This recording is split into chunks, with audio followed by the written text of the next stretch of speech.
Okay, ladies and gentlemen, yes, we, as the Chipmunks once sung, we are back in style. Myself and my lovely bearded co-host, the one only Benedict, are back with another edition of the Psychosin Podcast, or the Psycho Ghost Podcast, I should really start calling this. Psycho Ghost. Good evening, man. Glad to be here. And It has been a while, right? It has indeed. It's been, as we were just discussing, about 5-6 weeks since the last one. Yeah. There are reasons for this that will be coming up later, because I know Attic Ghost here is just bursting to go through his experiences. My experiences. Well. Right. That was even before Wave Gothic Treffen, isn't that so? I haven't even spoken about that. No, Man. This is true. You have a lot to get through. We've got about a month's worth of Oh, music news to man. get through. And we might have the one only Metal Mike join us later as well. And possibly Sprinkles. Maybe. Yeah. Michelle said Sprinkles kind of depends on whether she's feeling well enough, because obviously she is at the moment pregnant. So we will see. Oh, right. She mentioned that. Yes. Yeah. So if you're pregnant, everything's swollen up. You can't breathe. You're two people at the same time, and only one of those people is eating. So, Indeed. Well, let's get this kicked off then. Benedict, yes. Hello. Let the lovely people know what you've been up to for the last 6 weeks. Oh my God, yeah. Like I mentioned, I've been to Wave Gothic Treffen. Do you know what that is? It's an annual Gothic and Industrial and EBM festival in Germany, I do believe. That's the basics, yeah.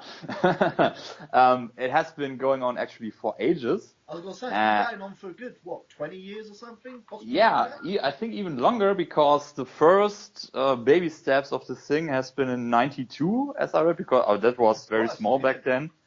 Yeah, it was just after Germany reunited, because it's way in the east. Leipzig is like a town in eastern Germany, or let's say a bigger city. And that were the first steps, so to say, where they started this thing.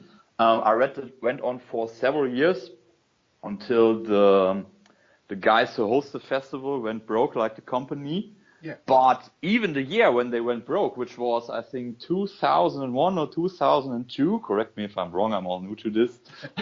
Somewhere around then. Yeah, somewhere around then, a long time ago. Anyway, they were like, they had acts ordered, of course, like people to play there, but even although they knew they wouldn't get paid, they still played. Yeah. And I think that's extraordinary, remarkable, and also a nice gesture of those bands back then. Yeah, definitely. Yeah, the very, very special thing about Wave Gothic Treffen is, usually if you got a festival, it's like one place where it goes down, like whatnot, how do we call that? A centralized location. Yeah. Something like that. And the special thing about Wave Gothic Treffen is, of course, you got your main area, you got your camping, you got a big ass hall which is full of vendors. Seriously, I've never seen so much gossy stuff for sale in one place. Like seriously, you can walk like hours and hours and spend thousands of dollars. I gotta say, the problem with that is you walk in on going, I want to get that, but I want to get that as well, and that. And that's just the first stall. Yeah, exactly. And I mean, the last day I got something. But anyway, like you got your main grounds, you got your shopping, you got your camping on one place, but there are also venues scattered throughout towns. So you got a very, very big festival, which is very diverse, and basically there are so many people attending.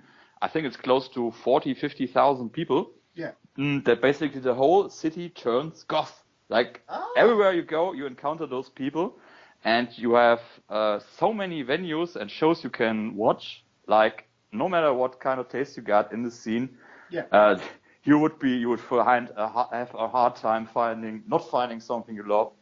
And I think this alone is a remarkable experience. Like especially the goth subculture, you kind of feel like an outsider.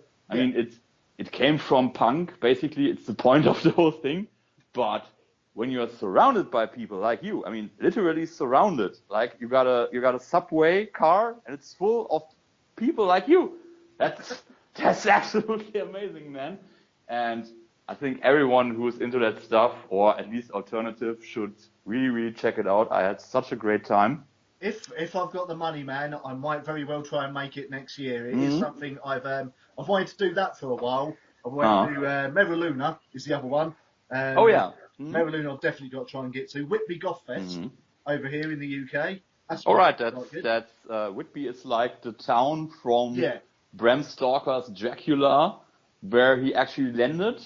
Like it is a harbor and with hills or whatnot. It always looks very good on the pictures. Yeah, exactly. That's part of the reason I want to go. And the other thing to get to, which not a Goth Festival, but is another big meeting I want to get to, is Varken, or I think it's pronounced Varken. You would know better than I. It's called Wacken, actually. It is pronounced Wacken then. Wacken. Yeah, the A is more hard, basically. That's the basic German. Oh, actually, yeah. I might go to that, of course. Having been to Wave Gothic Treffen and after that in the US, I'm kind of broke at the moment. I was going to say, I'm imagining you're living on about 10p. yeah, something like that. I raised my credit card limit, cough. Oh, Christ. You basically have to do that. But I don't know how the ticket situation is. People keep telling me they sell out pretty fast, but when I was looking 3 weeks ago, there were still some available. So we'll see about tickets, that. Man. But there's, of course, it's always a great lineup. I think this year they got Manson, Alice Cooper, and whatnot. I think Arch Enemy might be on it as well. I'm not Arch Enemy, right? And Amon Amarth. So I would be all settled. yeah. I mean, just from them 4 bands there, I mean, I'd be quite happy to see them as well. Absolutely. You've got like 1 up on me here. Well, you got 2 up on me here because I've never seen Amon Amarth, sadly. Oh, really? Oh, that's sad. I was hoping next time they tour IV, I'm hoping to maybe interview them. We shall see, because I think they're working on a new album at the moment, if memory serves correct. All right. And you've seen Arch Enemy with Alyssa. I saw Arch Enemy with the second vocalist. So, you know, that was. I think what was she called again? Anagrade or something? I'm not sure. Yeah, she was German as well, wasn't she? Not too sure, really. I thought she was, but... Yeah, I think she is German. She is German, okay. Is it Annika? Or... Oh, God, do you know, I'm going to have to Wikipedia this now, because it's annoying. Yeah, some metal news we are right. What was the second vocalist of Arch Enemy called? It's you know, it's the one with vocal cords. Right, the one with Angela 2 legs. Rosell, yep, she is indeed German. Okay. So, and that was 12 years ago I saw them, so I catch up with them. That was back when I had long hair, and I think about a month prior I'd seen 9 Inch Nails as well. So You've seen 9 Inch Nails? I've seen 9 Inch Nails twice. Okay, first of all, you're very, very old. Second, I'm very, very jealous. I like how you're calling me very, very old when you're only about 13 months younger than me. That's a lucky number, 13. No, but they were awesome, right? I mean, Gothic Treffen, what did you see that was particularly impressive? Any bands you hadn't checked out before? Or? Okay, there was like a band called Umbra et Imago, which I had never seen. German band. I never heard about too. They were pretty okay, I must say. Yeah. I'm putting this up chronologically. Let me remember. Then I saw Devilment. Oh, you went and saw them. Excellent. I saw Devilment live, right. I would have never thought I would, but they were playing, and that was conveniently at the main area, at the main festival hall, which is where the camping is. Yeah, and I thought, why the hell not? Let's give it a go. Yeah. And I must say, I mean, you played them on tape, and I heard them on tape, but they were way better. They impressed me more live. So that was a cool show. That is why it is with some bands. I mean, Amon Amarth probably sounded a lot better live than they do on the album. Absolutely. So, also, they got like a nice stage show, like guys in Viking gear beating each other up, and one guy dressed as Loki. You know, that's pretty cool. No, Devilment was really good. The only thing I didn't enjoy as much was Danny's screech. Like, he does some kind of screech thingy. Yeah, and the sound was... I don't know if it was meant to hurt the ears, but it really hurt my ears. And I think that's not the point of the show, that you actually experience physical pain, unless you're in the pit, of course. But no, the rest of the show was very enjoyable. Also, my, how can I say, my big idol and queen and immortal goddess of gothiness, Black Friday, she saw the show too. Like, I saw on her Instagram afterwards that she had been there. Yeah. I think I even spotted her in the crowd, but she was gone too quickly. Yeah, so after Devilment, there was another band, or let's say person, which was Amanda Palmer. She played like... Why do I know that name? Amanda Palmer. Dresden Dolls. Yeah. She's like the girlfriend of Neil Gaiman too, if you know that one. It's a good author. Oh, yeah. That'd be why Neil Gaiman connection. Yeah. British as it gets.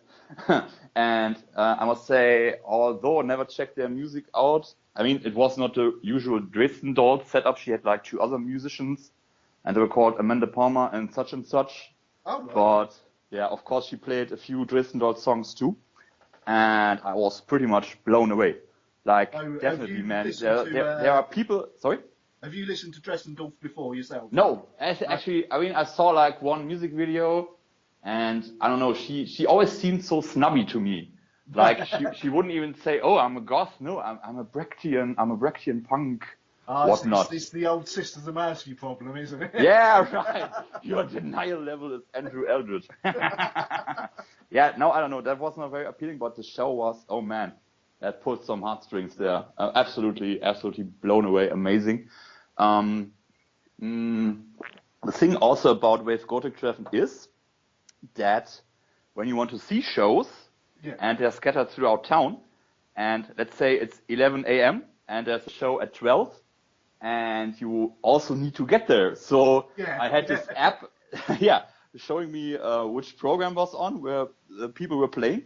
I was checking out a band, and I was like, I never heard that band before, that was good, but before I would have gotten there, it would have been already over. So if you're at Wave Gothic Treffen, my tip to you, check out the program one day in advance. Know how to get along if you want to see bands. So anyway, you've got to do a lot of planning for. Oh yeah, definitely. Make sure. Man, I was such a noob. Seriously, like I can always rely on Google. Like, you enter a location in Google, and Google says, oh yeah, you go there and there and there and there, and you're there. Google said, if you want to go to the festival grounds, you need to take a train, you need to change to another train, and then you need to walk for 3 kilometers.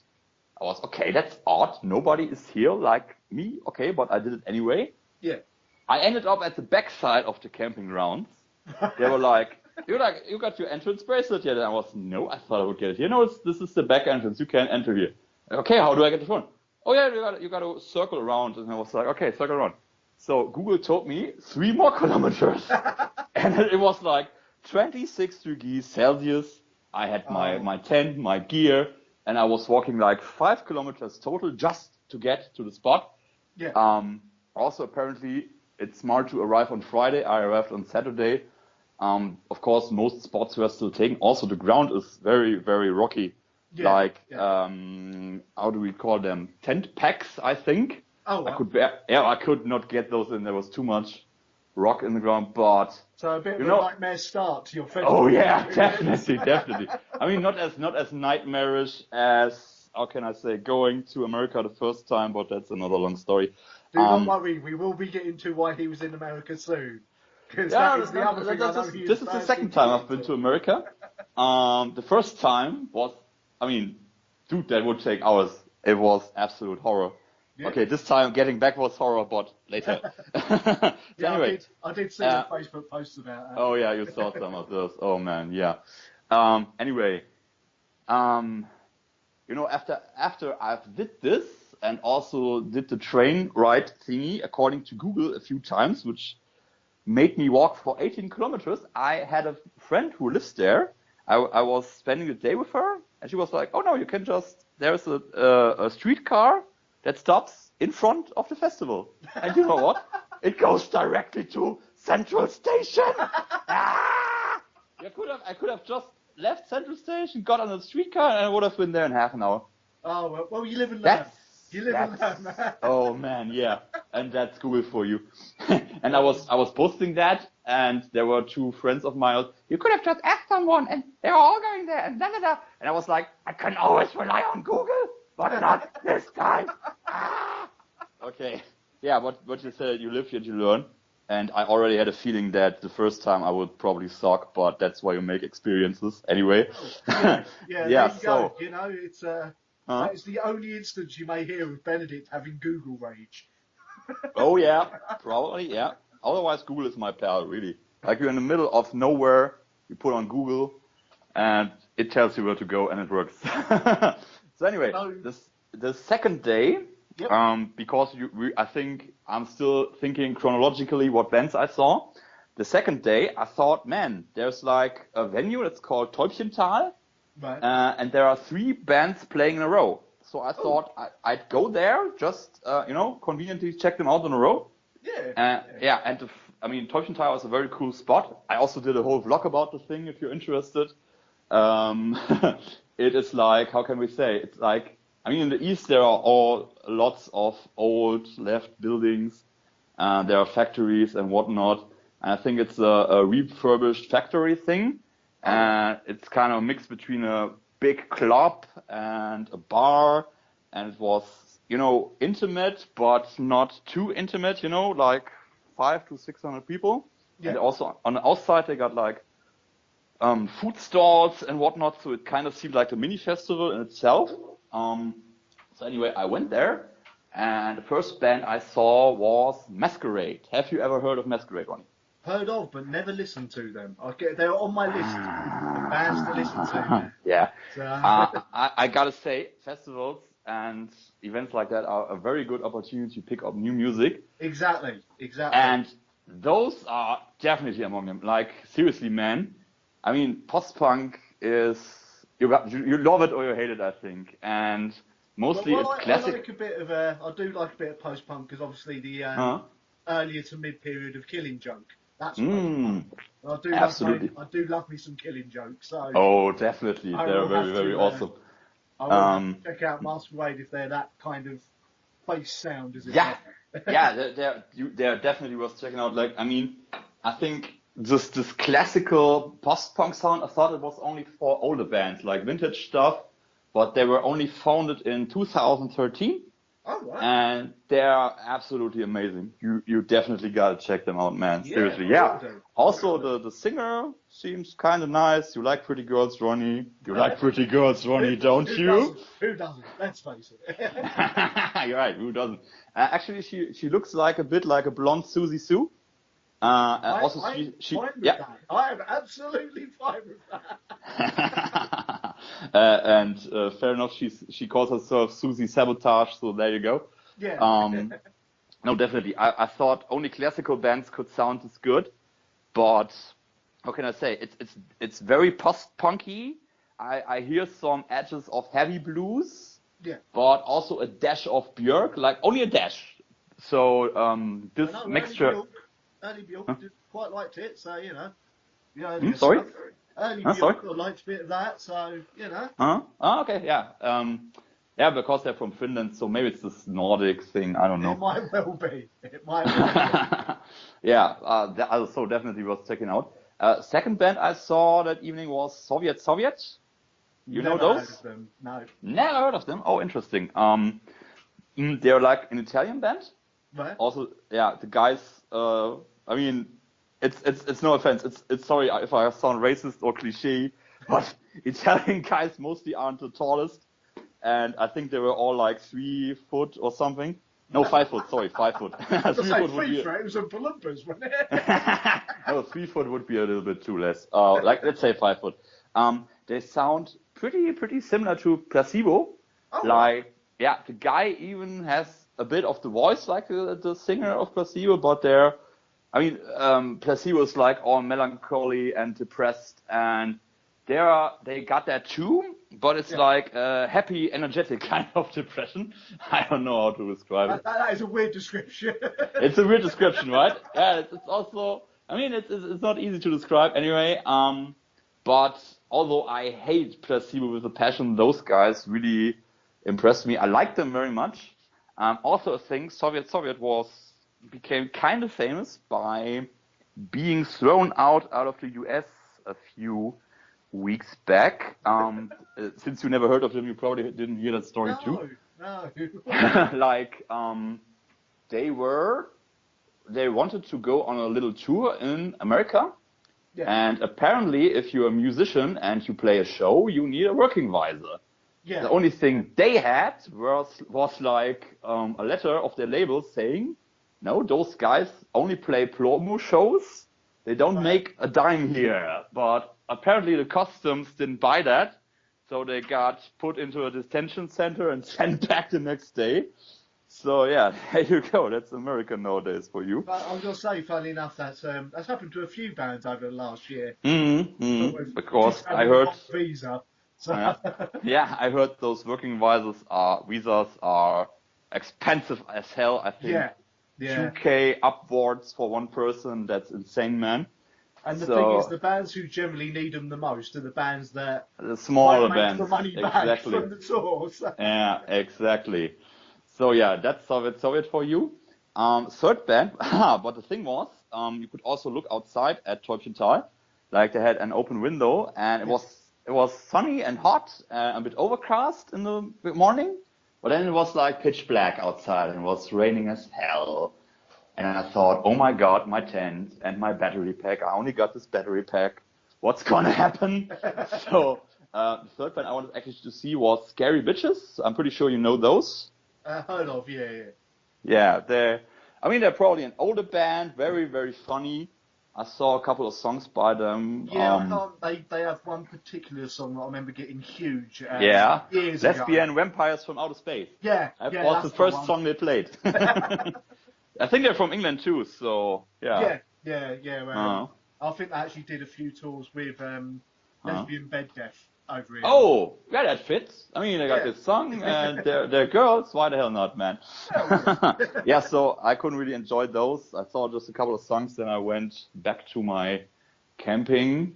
And although the whole area where my tent was set up was pretty much swamped, like literally underwater, somehow where my tent was, it was all dry. So I was lucky. Oh, that was a result. Yeah.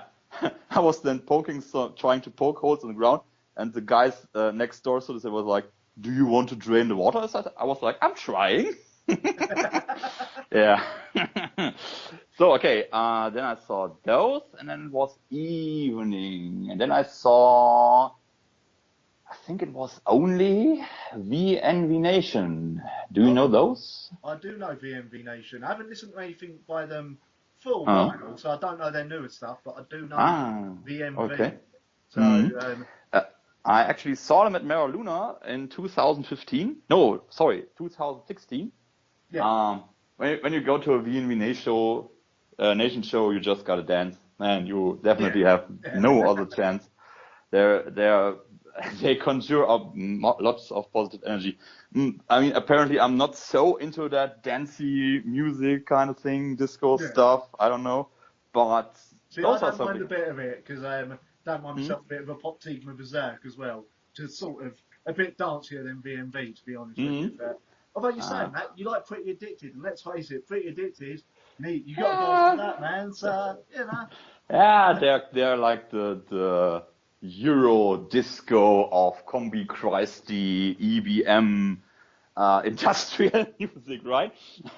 Yeah. I wish if you hear this, it's meant with love. Mwah. The way I would describe Pretty Addicted is probably the next logical step with a bit more of a rave sort of influence. Rave, that was the word I was looking for. Rave, They're the next logical step of what Atari Teenage Riot was. I think that's pretty fair to say for Pretty Addicted. And if you've never heard Atari Teenage Riot, people, go check them out. Awesome band. They were. I don't think they've got back together, but I don't know. They're one of those bands that are on and off, like Five Finger Death Punch. But anyway, together the second. Who knows? I'll go into that later. Man. I do Yeah, know let's go to that later. what's going on. But yes. At VNV Nation, the thing was the whole hall was packed. Like there was no standing spot left, seriously. And I think there were like 40 degrees Celsius, which is a few degrees above body temperature. Yeah. So, yeah, I couldn't go. Like, usually their set is like 2 hours, but after 1.5, or let's say 1 hour 15, I called it a night and went back outside. But still a very great experience. The next day, I think it was Sunday already. Damn, time really flies. They also got like a medieval village thing going on there. Yeah. Like they got all kinds of booths and food vendors and stages, and apparently bands playing there are more medieval. But there was a teeny tiny stage, like I don't know, like the size you would have in preschool or in kindergarten or whatnot. But there was a band playing there, and they were called Ab and Ferris. They are Austrian, and I mean there were 15 people there, seriously. But they were so immersive, like they created so much positive energy and animated people to dance and whatnot. And the thing is, when I got there, the guy was playing bagpipes. He was playing Smoke on the Water. Oh, right. Yeah, never heard that on bagpipes, so that was really, really cool. Still with me. And they also played House of the Rising Sun on bagpipes and medieval instruments, so that was really enjoyed that band. They're very smallish, they're from Austria, but if you like medieval kind of music, definitely worth giving it a listen. Hang on, sorry, my speakers turned off for a moment. Now I can hear you. That's why I can hear myself. Echo, echo, echo, echo, echo. Yeah. Okay. Let me think. I think it was hard to, like I said, you got to plan a bit. And right, it was Sunday. Yeah. I visited my friend from Leipzig. I mean, she visited me at the festival. We went to the market. And then I went to her place. And then it was getting close to 4 p.m. And Black Friday had announced that she would do a meet and greet there. Oh, what? So I went to that, yeah. She's a spokeswoman for Queen of Darkness, which is a biggish gothic clothing brand from Germany. And of course, they had a stall there, a booth, and they set up a couch in front of that. And the idea was like she came, after she arrived, she would sit on the couch, and people could join on the couch and chat a bit, and she would film that for a vlog. And that was very, very cool. Surprisingly enough, she remembered me, which was a very cool feeling, basically. I didn't realize you'd met her before, man. Yeah, I met her at Mera Luna actually for the first time. Maybe you saw that picture, that selfie on my Instagram. I mean, that was something. I was like a little bit drunk. There was a band playing back then called Stahlmann. Don't know if you heard of them. No. German hard rock band. Okay. And I had a few beers, and I was walking back to tent, and there were like a few people gathered there. I was like, that's a big hairdo, but I think she's too tall. But then I saw her husband, and I went and I circled back, and she was talking to people, and I was like, "Are you Black Friday?" And she was like, "Yes." And I was like, "Ooh, can I get a hug?" And she was like, "Okay." Did you actually say the word "whoa"?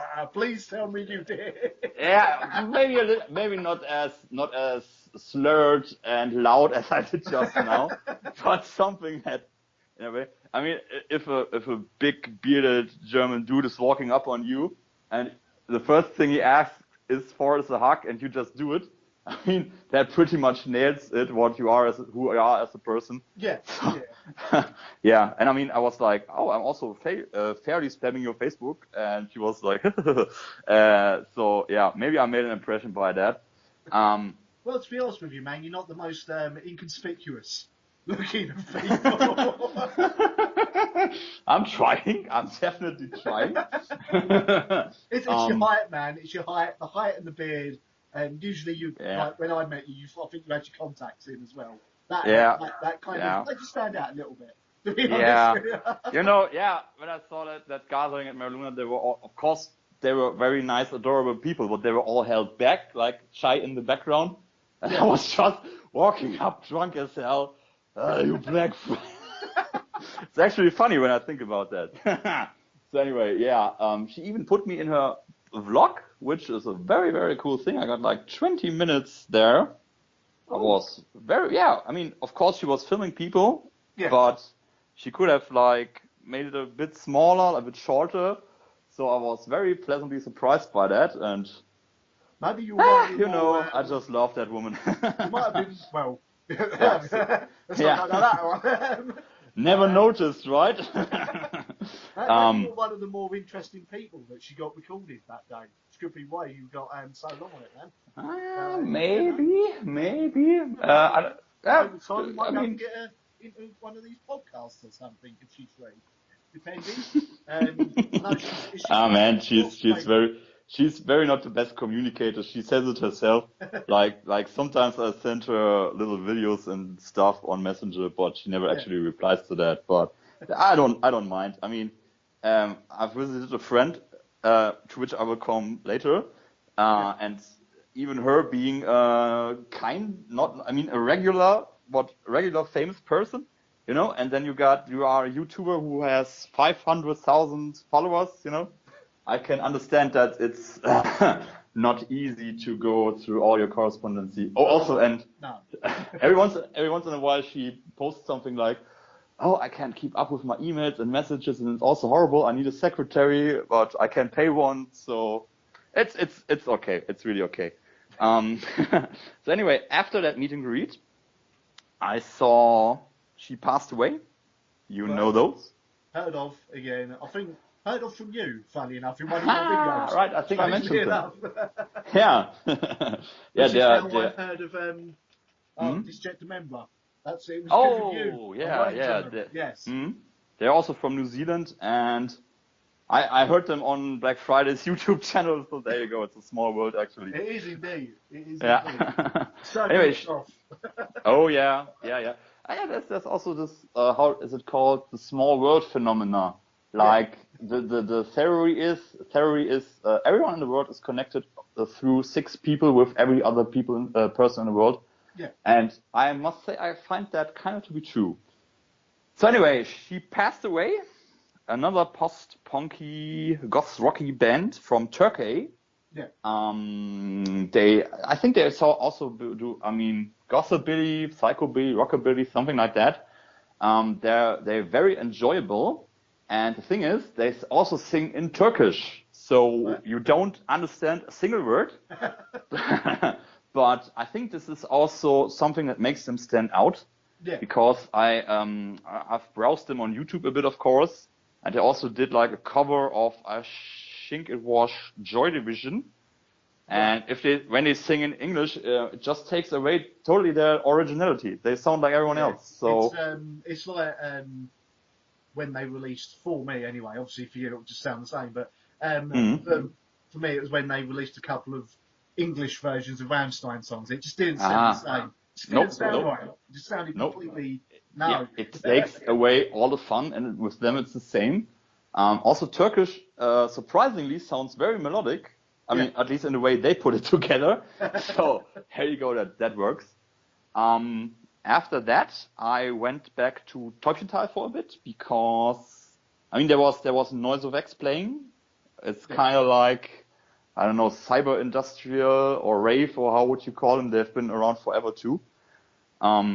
I just did that because I wanted to pass the time. It was too long a time to stay in camp, but too short a time to really check out anything other. So I saw those for a bit. It was very interesting. Like, it's definitely not my music. It's I don't know. A bit too happy? It's not even the heaviness. It's just like how it sounds. Like there is no melodic element to it or whatsoever. It's just, But for that category, I liked them. Yeah. I didn't even see their show completely because actually I wanted to see Wednesday 13 because they were playing like 1 mile away from that venue, so I walked. Now you've got another one up on me as well. I've never seen Wednesday 13. Tell you a story, me neither. Because when I got to the venue, there were like so many people lined up outside. I don't know, like 400 to 500 people, and they weren't even advancing the queue. And lucky enough for me, I just got a burger, and lucky enough for me, directly in front of me, a cab stopped. And I was like, oh, well, whatever, man. So I took that cab, and I went to a different venue nearby called Altes Landratsamt. It sounds interesting in German, right? Yeah, which, I don't know, it's some federal agency thingy, or was at least in the occupied Eastern Germany. And I saw The Devil and the Universe instead. Ooh. Ring any bells? No, that sounds familiar, but can't say I've heard of them. Never heard of them. Okay, they're an Austrian. It's a band. It's how can we say? It's electro, right. But a bit house music too. But it's all very, very dark and very, very spooky. And like Dance with the Dead, they also have a lot of e-guitar riffs mixed into that, which adds up to a very interesting sound by itself. Yes. But their performance was also very cool. Like, they got a screen in the back and they play like clips from, I don't know, B-horror movies about satanic rituals and whatnot. And like, religious movie, they got a lot of religious motives in their performance, like, I don't know, Jesus and goat heads, masks and all that. And it's a very cool aesthetic. Yeah. And together with the sound, it's a really, really interesting and very watchable show. I really, really enjoyed that. Also, I recorded a bit of that for my vlog. So if you want to check that out, they're on there too. After that, I went back to the main area, which took like an hour or so. And then the last show I saw was, drum roll, Skinny Puppy. Oh, right. I actually hate you. We saw 9 Inch Nails, so I think we're even. Man, that was really talk about aesthetics. They got I have heard they put on a hell of a show, and oh man, their sound is pretty. Skinny Puppy, for those who've not heard them, creepy industrial, I think is the best way I can describe them. Really. I think they were among the first industrial bands ever. Yeah. Seriously. Yeah. And so good, so enjoyable. I mean, their sound is really not easy. Like, that's not something you can listen to on the side when you're driving in your car or when you want to go out to dance. You've got to be specifically in the mood for Skinny Puppy. Oh, exactly. Exactly. And strangely, when it started the show, the hall was packed. Yeah. People started dwindling out. I mean, it was 1 a.m., so they were maybe tired as hell too. I don't know. Yeah. But I saw the whole thing and it was totally worth it. Like they got smoke and lasers and crazy costumes and all that stuff. But they also got a triangular screen in the back. Right. And they were showing like clips of Trump and other politicians all garbled up in psychedelic colors. And yeah, that sounds about standard for Skinny Puppy. Doesn't it, right? And all I could think of was Star Trek classic episodes, where those primeval people on those forlorn planets were ruled by evil supercomputers. And yeah, I think that's a very cool aesthetic anyway. So last show I saw there, and afterwards I even bumped into Black Friday. Oh, guess what? It's a small world. We even chatted for like a minute or two. But it's of course it's like she actually. I mean, I don't know if you know her any further, but originally she's from New Zealand. Right. And I'm fanboying, but you cannot stop me now. Originally she's from New Zealand. Yeah. And like in 2015, she went here just for Wave Gothic Treffen. Yeah. And this is where she also met her current husband, you know.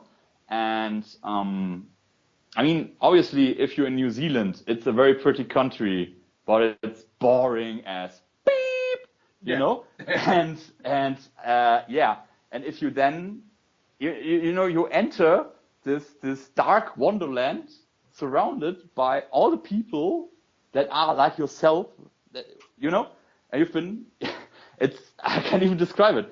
And I mean, for her, coming from like the end of the world, really being so separated from all that stuff, going there, I can absolutely understand how she could give up her life there and move here. I mean, of course, also she loves her husband. That's another thing.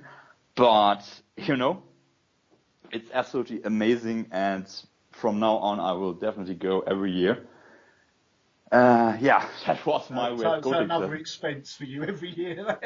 Oh, it's okay. I mean, the interesting enough, the regular price, like you pay $135 for 3 days and so many bands, and that's pretty cheap, a lot actually. cheaper than I thought it would be, and then really with my flights over there and back, probably be about as much as it would cost me just to go to Download for the weekend over here.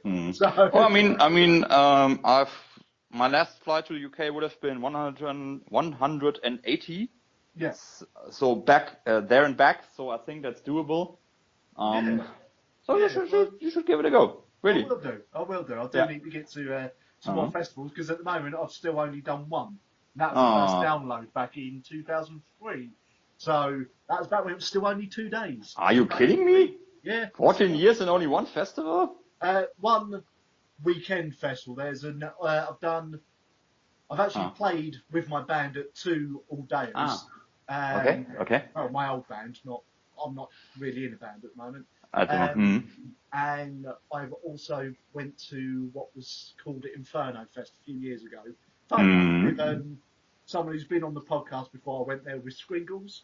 Cool. A few years ago, it was more a case of she had a spare ticket, and it was it was basically a black metal festival, and I knew about a few of the bands. Unfortunately, didn't make it throughout the day because I had a dodgy beer, and it made me feel like utter crap. Oh man, that sucks.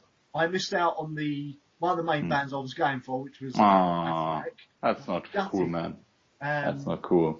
And then I had to come back after about 4 or 5 hours in London because it didn't feel well.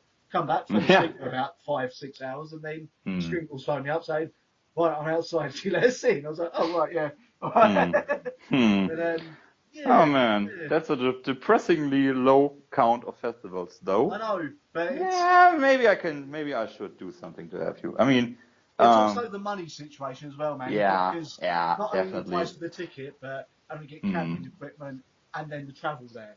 Because where I am, obviously, I feel it's the centre of the UK, so it's the end of the UK. Because I would like to have gone to Bloodstock this year, which is next month, August. I would like to get. Yeah, Bloodstock is actually on the exact same day as Mary Luna every year. Yeah. So at least you're probably gonna see that. alternate that, with the coming years. Do Mary Luna 1 year, Bloodstock next, and depending on who's playing. Obviously, if Fear Factory's playing Bloodstock, that's where you're gonna go. Yeah. I have the feeling you kind of not dislike that band, right? I've dabbled in them. And talking about bands, we have dabbled in.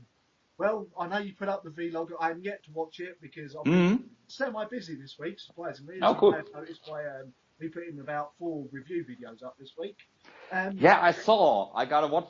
See, you didn't see my stuff. I didn't see your stuff, so we're even again. Yeah. I definitely got. I mean, I shared this interview that lately with what was he called, Ginger or something? Yeah, Ginger. Ginger from Mutation. He also was the lead singer for a band called The Wild Hearts. Okay, not familiar with those bands. They're kind of a fairly well-known UK sort of rock and roll stroke punk band. Okay, that sounds cool. Pretty good, but the main reason I would say to watch that is because even though he's been in the music business for a good 30 years or so, he's still got such a passion for the music. And he comes out really in that cool. interview, and he also comments about Nickelback, the whole Nickelback Stone Sour thing we will get onto later. Okay. And the best quote I remember from that interview is he does turn around at one point and go, if you listen to Nickelback or any of that crap, that's fine, you do you, but if you are listening to Nickelback, have a word with yourself. I just nailed it with that. I was like, yes. Oh man. Yes. Yeah. I don't know if you saw that lately. I think I shared it to your page. There was like one guy. We will get into that later. How every Nickelback song ever is made. he had a point. Like he was getting behind the whole science of the thing. Like he was okay. First you pick up any Nirvana song to get your tempo. Then you mix it with some really bad riff guitars, and then you always sing like you got a bad case of diarrhea coming up. No wait, that was for the main vocal. I think was like you were growling, but in a bad way, like you had a sore throat or something, or a stone in your shoe. It was absolutely funny, that guy. Well, the thing is, the other thing that came out, I think it was about 2 years ago, is someone actually looked at the chord progression of every like major Nickelback single, and they found out that it's all just How You Remind Me, rewritten again and again. Quite literally. The same is that chords, so? Okay. Same chord progression. That's why all their songs sound kind of familiar. So, yeah, it got pulled out on that. Yes, let's get into the other major reason that, again, we put a video up for, as to why it's taken a while to get round to doing another podcast. I'll let you take the reins again on this one, man. Tell me where you've been.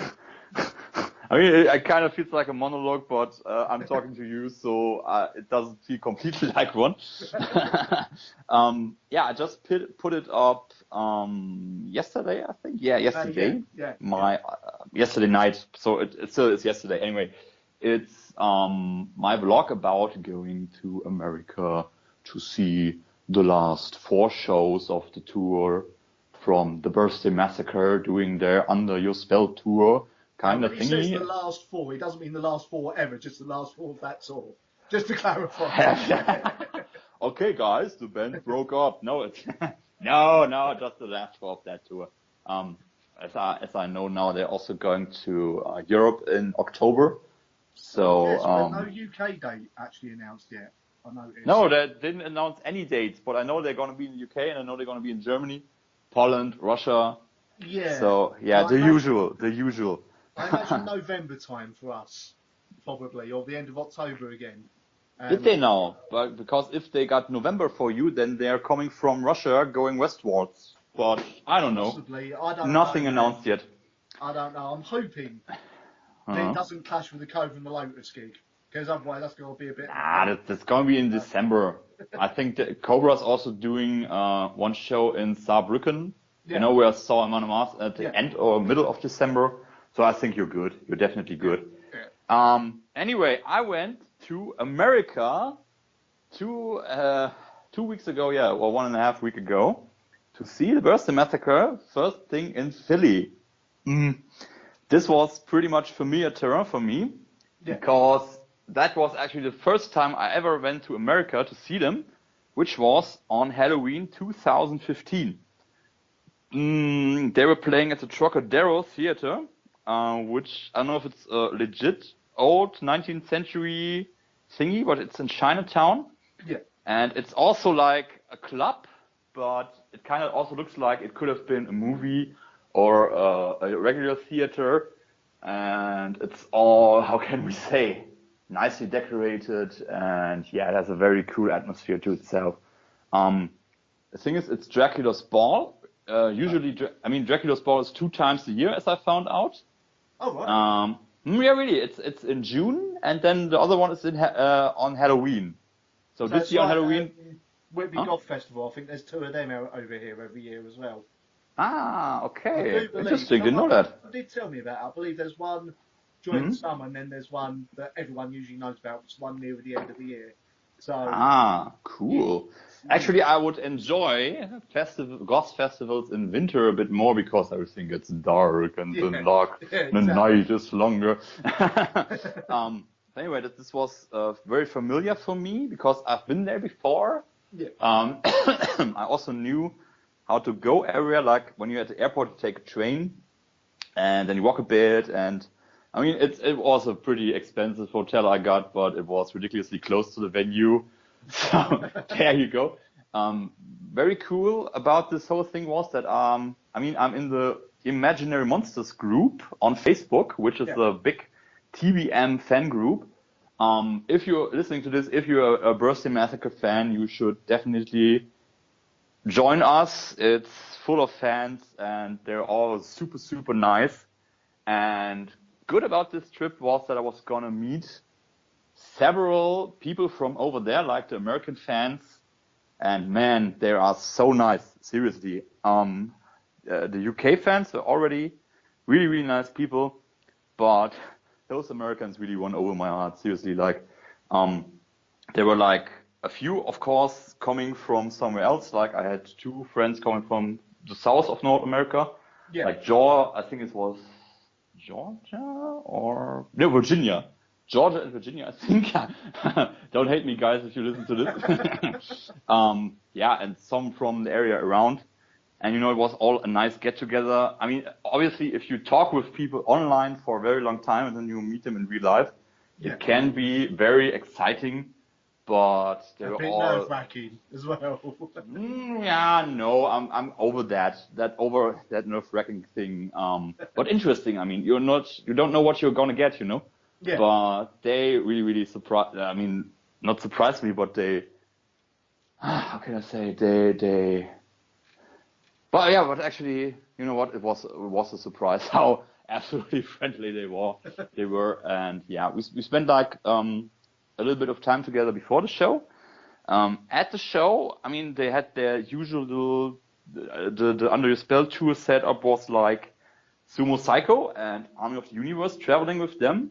Sumo Psycho replacing Ludovico Technique because one of them had fallen terminally ill just before the tour started. Really bad thing. I don't know any details, but oh man, basically this whole Under Your Spell tour had some rough times. Oh man. So this was definitely one of those. But at Trocadero Theater, there was like a Velvet Exit Christ opening for them. Oh, I didn't realise Velvet Acid Christ was still going. So. Oh, didn't know? Okay. Yeah, I mean the name was familiar. Yeah. But I didn't know them any further. But apparently they're on Metropolis Records too. Yeah, they've been going since about the mid-90s, I do believe. Oh, really? Yeah. Oh man. Yeah, 'cause I've got time flies. I've got some of their earlier albums. I've got an album from about 2003 as well, I believe. Okay. I can't remember who introduced me to them. No one introduced me to them, so I picked up two of their albums in a double pack, randomly. Okay. I think Resurrection Records in Camden. Well, I've had loads of stuff back then. when I had money. Okay. So. Very interesting. I must say just go, they look interesting, buy that, give that a go. Yeah, and the name is also very standoffish, I think. They really, really reminded me of Skinny Puppy, like heavily influenced by them, I would say. Yeah, but I think more going into a cyber gothic kind of direction. Yeah, like with the garbled voices. Their earlier stuff was very rave, to be honest with you. Wave, yeah. Goth Why not? Why not? Everyone has a development. Indeed. They also had like that's why they reminded me so much of Skinny Puppy. Like they had also a little bit of visuals going on the stage, and yeah, I really enjoyed them. Yeah. And then of course my band was on. That was a very cool moment. Them or anything. I'm what now? Not that you're stalking them or anything. No, never ever. Like in Philly, I also had that VIP package. Yeah. Like you get to spend a little bit of time with the band, have a little chat, get some signed item, and that was also how can I say? I mean, I've done this several times now. I don't know if that was my 6th or 7th VIP, but it's always nice. Like you get a chance to go close to them, and apparently they all know me a bit now because I'm not stalking them, right? Yeah, I've had the same thing with Chibi because she remembered me from when I'd interviewed them over the phone the first time. And met her around the back of the venue with my mate Dan, that's which so is Dan sweet. Devourer from a band called Death Valley Scars. Go check them out, people. And she remembers me because she literally just threw herself on me as it were to throw her arms out, which will forever be my profile picture until I get something better with her. Yeah, But, you look so sweet on a picture, man. It's awesome, really. I may have been slightly over the moon about that happenstance. Anyway. Yeah, I mean, if you've seen my recent Facebook profile picture, she's in there too. So yeah, she's, I know where you're coming from. And Cobra Page and Charlotte Wessels of Delane are 3 of the nicest women I've ever interviewed. Okay. And I heard that. It was. Did I hear that though? You make so many interviews, I'm losing track. But I'm losing track, to be honest with you, because I get bands coming up to me going, "Oh yeah, I remember you from interviewing SCW." I'm like, "Have I interviewed you before?" Christ. I interviewed you. Of course, I interviewed you. It was a life-changing experience. I remember every second of it. What was your band called again? And then you know, at the end of one show last year, I got some tall, bearded German bloke suddenly going, "Psychosin," and scaring the crap out of me. But anyway. Yeah, because I knew your name and you didn't know me. Yes. And you was like, "Do I owe them money? What have I done? No." That's what I was worried about. It's like when you sent me down, I was like, "Oh Christ, what have I done?" Nah, Ronnie, I would never harm you when there are witnesses. No, anyway, you know, and those VIPs are really, I suggest that to anyone who lost a band. Like, I mean, it's not super expensive. There are bands. I think you can get an Avril Lavigne meet and greet for $500, and you may not even approach her anywhere near close, something like that. I remember those really awkward fan photos that come out. Oh yeah. I think it was also I think a while back she was posting some of them like 2 years ago, and there was, I mean, you get at least a picture with her, and there were like several fans. She was all smiles and stuff. Yeah. And then there was one picture where she looked so angry and so discontent with the guy standing next to her. And I was like, what creepy stuff did that guy say or do? You know, it's like, of course you meet fans, but that doesn't mean they're nice and normal people. It's not guaranteed. Probably a ex Chad Kroger from Nickelback. Disguised as a fan. Who knows? Yes. Who knows? No, but those VIPs with the Boston Massacre are very suggestible, very intimate. They're the nicest people ever. Like, seriously. Do it, people. It's only $70. Do it. Save your money. $70 for a meet and greet is the cheapest I've heard of any band. Right. So, right. There you go. I know that's the regular entrance is also, the regular concert ticket is also included into that. Yeah. So it's more like $50, you know. The other thing people have to remember with the meet and greets is the prices aren't set by the bands; they're set by the record labels. So. The bands love doing them, and they do get some of the money. They do get cut of some of the money, but you got to remember that money does help them towards touring along with their living costs, because I think a lot of these bands don't make that much money from their album sales. Unfortunately, Birthday Massacre don't think basically. I think you get 1 or 2% of what's the money, if at all, the money worth of a CD. If that is, and some bands get totally screwed. I mean, the legendary one is, was it Typo Negative back in the day? Okay. They signed a really, really terrible deal with Roadrunner, where they were getting 0.5% of their total. Oh man, and that's ridiculous. That's like 50 cents for one CD. Yeah, if that, and there's like 1 or 2 interviews with Pete Steele, rest in peace, where he's talking about, and that guy is hard as hell, but he breaks down because he knows they got screwed out of it. And they produce some of the best music out there to me. Oh Personally. yeah, absolutely So, legendary band. you Yeah. know, So there you go, folks. If you are a musician, you have not made it in any way. And from the be Birthday careful Massacre, I what know you're they. saying. Yeah, right. And from the Birthday Massacre, I know they all still got their day jobs. Yeah. So yeah, people really need to get involved with it. Also, you can lose money going on a tour. Yeah, definitely. A while back, I read an article about some other band. I forgot the name, but he was like all putting up figures and, oh yeah, we made like 100 grand from the tour, from merch sale and whatnot. And then he was listing up expenses, and they paid like 140K or something like that Yeah, to because go on tour. record So labels yeah, they don't lost fund as 40 much as grand they going on used tour. to. Yeah. Record labels. The weird thing with record labels nowadays is, like Mm-hmm. well, I'll say the bad ones. Obviously, they've got to cover their own costs, but Mm-hmm. they generally will only cover your costs if you become massive selling.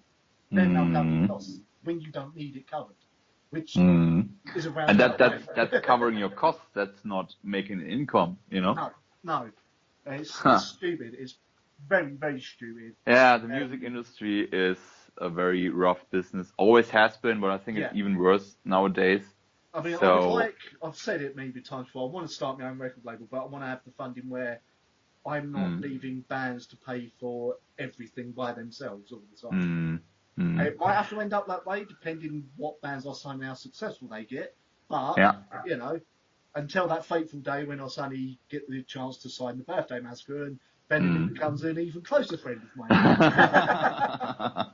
Oh, you know, who Every knows? day messages to me going, do they need a tour manager? Do they need a tour manager? Do they need a tour manager? Oh man, no, I wouldn't. I mean, roadie would something. If I could play an instrument to save my life, like you need that for sound check. Roadie would be something I could do, but not tour manager, not manager, not producer, not even playing, because that must be so exhausting. Like seriously, they had like 28 stops throughout the whole US, going in a bus, dude. And then you gotta picture that you play, you pack your own gear, you don't even get to a hotel, you sleep in the bus. Your whole day is leading up to that. Sometimes if you're a support band, half hour you get on stage. That's your whole day. It's just killing time till you get to that point. Yeah. So Exactly. obviously a lot of bands write on the road as well while doing this. And some bands just catch up on sleep, which is fair enough. Yeah, and I mean, I don't know if you noticed, but the US is big. Like it's several times Europe, you know, and then you got 28 stops there. And when you get there, you set up, you gotta sound check, you gotta meet 80 people you've never seen before, you gotta perform, you gotta put your gear back up, you gotta go on again. Dude, never ever would I be able to do that. You've also got to make sure you don't get fatigued from playing your own songs over and over and over again, which exactly, that's also a thing. Can be very hard to do. Yeah, like for the people you perform everything once, but you yourself, you have sung the exact same song already 27 times, and it's not one song, the other songs too, you know, and I have so much respect for bands, seriously. And then you get that big hit, which becomes the song that everyone knows you for, and you can't stop playing it for the rest of your career. Right. I heard that like the singer from Aqua, if you know them, like Eurodisco stuff. Yeah, well, we Barbie girl. Aqua. We try not to remember Aqua, but we remember Aqua. It's hard, right? She got a nervous breakdown because she had to perform Barbie girl so many times. I can really understand that, you know, and yeah. See, the example I know of it is they actually stopped playing it for a good 15 years. And that was Radiohead with Creep, because they were getting known as Creep. Oh, I feel them. They have done much better songs and albums since then. It's only the last 3 years they started playing it again. So, you know, burnout's a dangerous thing, and also... Oh, yeah, you gotta definitely consider that. With touring, you've got a specific type of personality and make sure that the rest of your band you get on with. It's why some bands, when they're hating each other, to use Here's an example, not that I'm going to bring it up again later or anything. Five Finger Death Punch.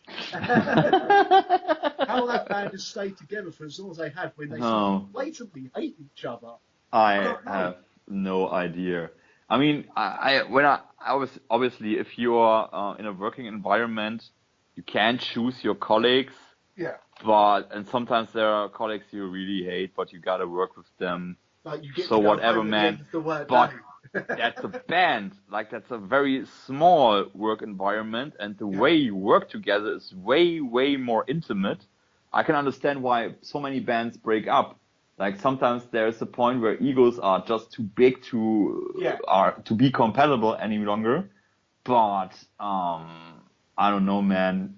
If it's as bad as it sounds with that particular band, your question is legit. Like I don't know how they could be together as long. No idea, man. Going back to Birthday Massacre, when you saw them, had Rim come back on drums, or are they still using the other guy?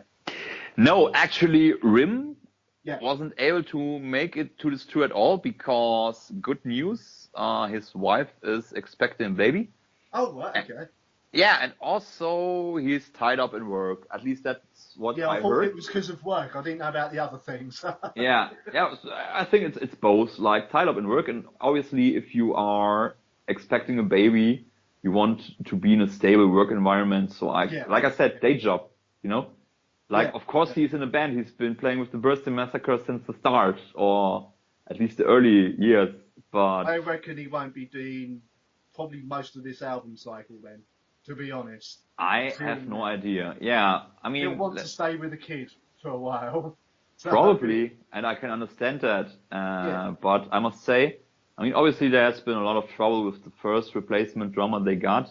Yeah. It was nothing to do with the Birthday Massacre. That was to do with his own boneheaded idiocy. I mean, I don't want to go into much detail here because it has been so much drama about the whole thing. But I can say I know firsthand the band is the least responsible for whatever Joe Latz has done. And I mean, obviously people on the internet are offended for being offended, Yeah. And I think the real fans understood that there are record label decisions. Yeah, the thing with the Joe Latz situation that I have to ask, I won't go into detail about what he posted. Okay. But you have to wonder, because he's from Combi Christ, isn't he? If I remember rightly. He is actually, yes. Combi Christ number. Why did Combi Christ's tour manager, Combi Christ's manager, and Combi Christ's record label even let him post that? I have no blooming idea. That's what actually, I think. Control? I think, sadly enough, how can I say? I think I don't want to judge any Combi Christ fans. Or say that I'm very involved into this situation. The only thing I did was I saw his social media. I saw what was on there. Some of it was hard to understand for me in the first place, but then I got actually how racist the context is. The thing is, obviously, I mean that's how I interpreted it. Obviously, those Combi Christ fans or people who like that stuff take it as ironically, like when you exaggerate a thing so much that it becomes fun. It's supposed to be irony, but there are certain things you cannot exaggerate to be funny. No. And I think he's actually, I don't think he's actually racist. I think he only acted racist to seem funny, like to sell a certain kind of image. Yeah, he said he done it to get out of jury duty, if I remember rightly. That was what was on the actual. Yeah, that was actually, in the beginning there was more like, let's say, harmless stuff coming out. None of that was really harmless, but of course people started digging, and then they found this jury duty thing. I won't even quote that because it's absolutely disgusting. No, yeah. But it wouldn't have even come up if this whole thing wouldn't have gotten so much into focus. And I think that the people suffering the most from all that were the Birthday Massacre, because obviously there are voices saying, oh, if you tolerate this kind of behavior, then you are the same, which is absolute bullcrap. Seriously. Yeah, you've only got to speak to Chibi for about half a sentence, so you can tell that is not Chibi or any of the rest of the band. And you gotta see the people who go to Birthday Massacre shows, or who are at meet and greet, or who meet them after the shows. They are from all over the world. They look and are every kind of way, and they're all received with love. And anyone thinking the Birthday Massacre is even the tiniest bit racist to begin with is a fucking idiot, man. Sorry that I'm swearing now, but no, that's all right. I gotta say it, man. Ginger said a lot worse in the interview. Okay, I think we were still on a no swearing policy here. Okay, sorry. That's seriously. On to something a bit happier with going a bit of world events here. Well done to your home country of Germany for finally legalising same-sex marriage. Isn't that true? It's about time, man. Yeah. Obviously, there is the troubling word legalising, suggesting it was illegal in the first place, but you know. No, the thing is, you could get like, how can I say, a federal kind of validated partnership. I'm trying to think of the civil partnership. I think that's civil partnership. That's the word. Yeah. But obviously that's not the same as a marriage. No. So yeah, it's about time. I mean, our government, like, there are certain parties who are like very Christian influenced, who are strong in the south. Yeah.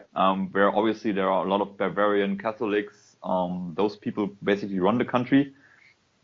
Obviously, Catholics are not too fond of homosexuality. So I think that was what made it take so long, prolonged the whole process. But actually, I'm pleasantly surprised. Like, there was just one vote, and now it's on. So very happy for everyone.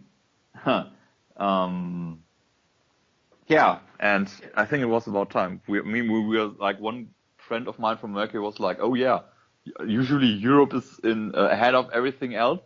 And it doesn't happen often.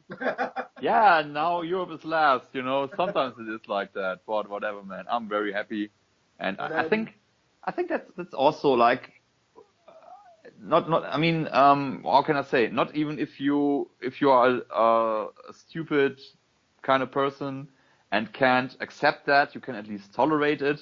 Yeah. And I mean, obviously, I accept it because I think everyone should be able to do whatever the hell they want to do. Yeah. And this, I mean, love. It's about love. It's not about bad stuff like, I don't know, legalizing some kind of drug, man. It's about love, and I'm very happy today. I'm very proud of my country too. I mean, it took some time, but now we're there. So there you go. Well, that's all that matters, man. It may have taken some time, but it's happened. You know, you're there. Exactly, like democracy. To, your touring experiences. Did they? Let's return there. Yeah. Yeah. Like, okay, so was it the same set every night, or did they mix it up a bit? They altered it a bit. Yeah. Also, like, coming back to drummers, I don't know if you know Carly Rae Jepsen or so. How was it called again? Yeah, I vaguely know Carly Rae Jepsen. Yeah. They actually got her drummer as replacement. He's called Nick Pursuit. Sorry if I mispronounced that name. He's a very, very cool, very friendly guy. And the thing is, he learned the whole set in not even 48 hours. Nice. Exactly. And he's not even, I mean, not so that he could barely play. He has the whole thing going on. Yeah. He is very, very good. And he is a very good replacement of the replacement. So they were very lucky with that guy. I'm happy they had him on tour. But here's the thing. I mean, you've got, obviously Birthday Massacre should be bigger than they are, but they seem to have fans in the weirdest of places. I mean, you would not guess someone from like Carly Rae Jepsen would even know who they are, let alone be happy to drum for them. Right. Funny enough, if you saw my UK tour vlog, I was in Heathrow waiting for my plane. I was like walking past some electronics store, and they played that song. They played "Call Me Maybe" by her, and that's such a curious coincidence. Like, you know, like 8 months later they got her drummer. So I don't know, man. Yeah. So the set list was also very, very well mixed. Yeah. Like, they played several new songs. They played. Please tell me that you played "Under Your Spell" itself. They played it. Good. They actually played it. That is, oh man, it's that amazing. is my #1 song from that new album. I mean, I love the new album. Yeah. That song, because of when the album come out and what I've been going through. I'm saying that as if it's bad. Me and my ex now, didn't have a bad breakup. It was just, strange timing for an album that focused on relationships to come out at that time, Oh man, yeah, that really gets to you, and right? that song, I'm man enough to admit there were a few songs on that album where you cried, probably, yeah. Pretty close to it. Yeah. I mean, will always say that album's a masterpiece. Oh, it absolutely is, and it obviously seems to actually be doing really well for them. I've noticed. Yeah, actually, the audience for the first time ever notices it because last week they were on #1 alternative charts. They were number 28, I think it is, on the Billboard chart. 38 the regular Billboard chart, which is absolutely amazing and groundbreaking, and they deserve it. Seriously. I mean, obviously, the new album is easier to connect with.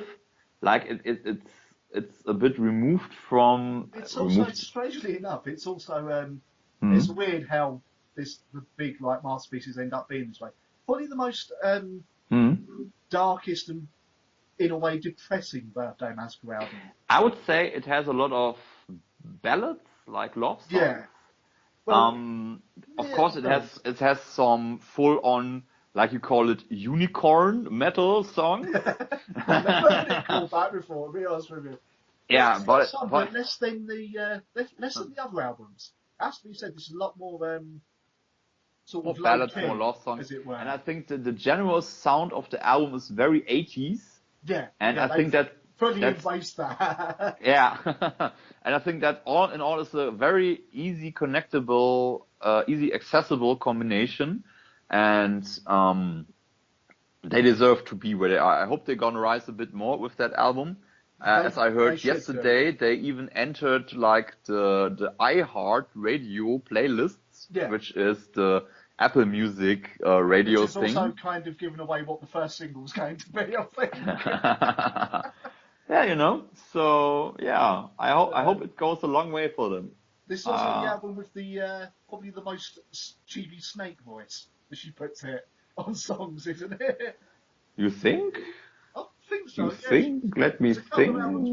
You actually hear it less on the album, but you hear it more live. Maybe.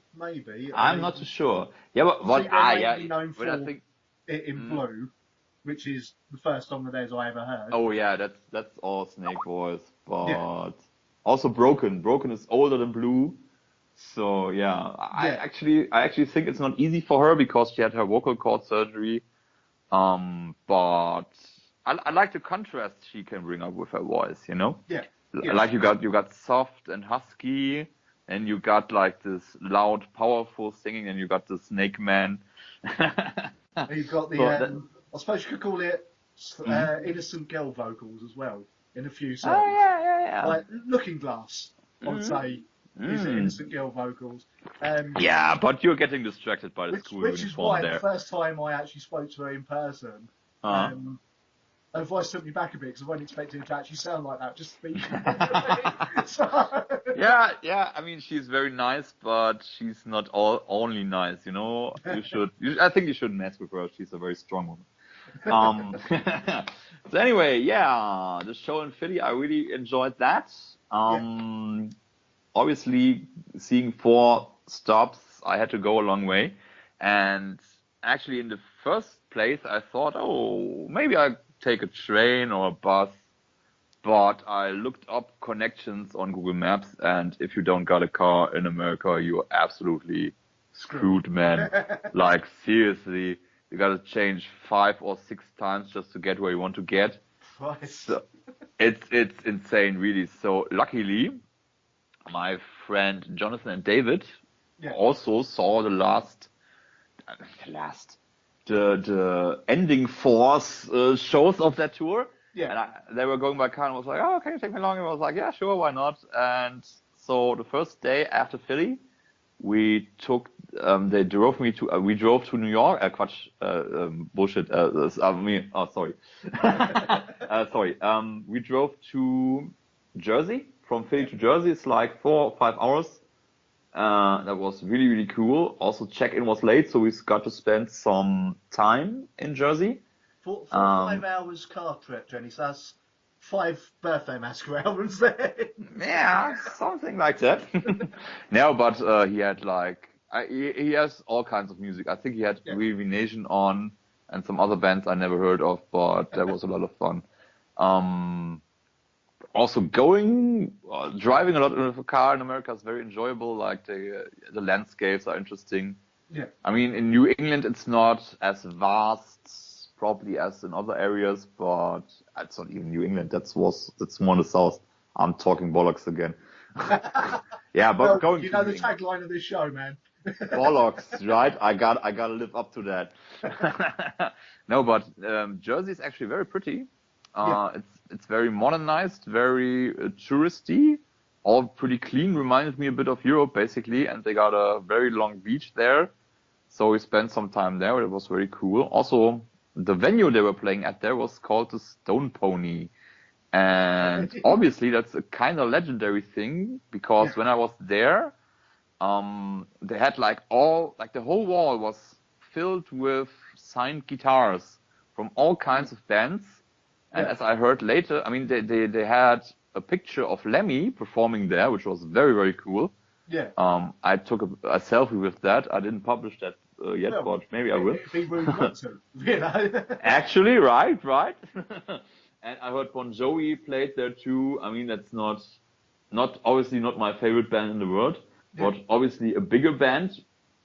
So the thing is, it's how can I say? It was even a bit smaller than in Philly. Yeah. But and there were also not many people there, but I enjoyed that, you know. Intimate shows are very cool. Yeah, like definitely. you can do like how can I say? It's a different vibe you get there. Like big festivals, obviously the band is a billion miles away from you and you see them on the screen and whatnot. But if you can technically kind of touch them, you know, or see them breathe and sweat, that's something else. Also, that was the first time I saw the other two bands they were touring with. Yeah. First one being Sumo Psycho. Oh man, they are so good, really. Yes, they are. I have actually played them on my show when you've been tuned in, man. I just don't think you caught me saying it was Sumo Psycho. That's the thing. Yeah. The thing is, I think you told me you checked out their 2 previous albums. They got a new one out. I've got their first album because I interviewed them last year with just supporting Skin Dread, literally down the road from me. In a venue called Chinnery's. Problem Interesting, cool. That is the one time my recording device to record the interview decided to completely screw up and only record. Oh no!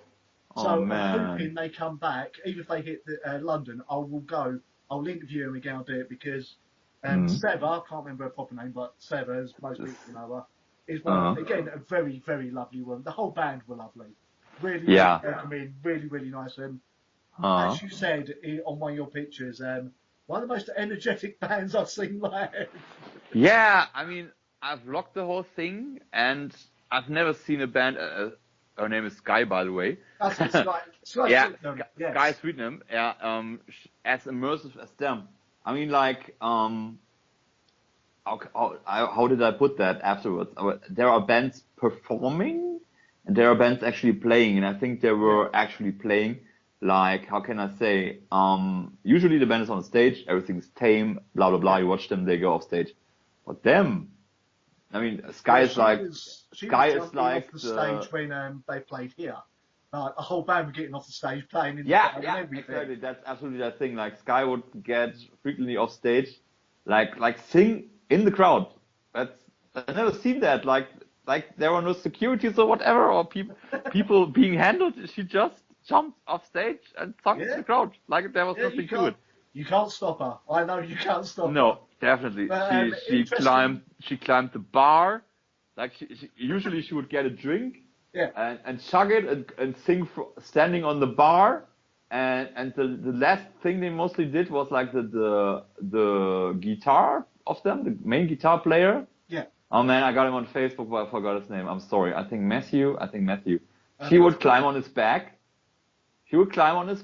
And then they would go off stage.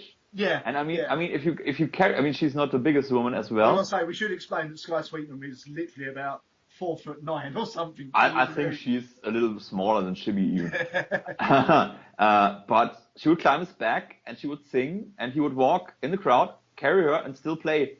That is absolutely insane, man. Like, literally. And then the music itself is so positive. I mean, if you know Skindred, it's very positive punk pop. I think it's the best way to put it. Yeah, I think ska punk punk reggae.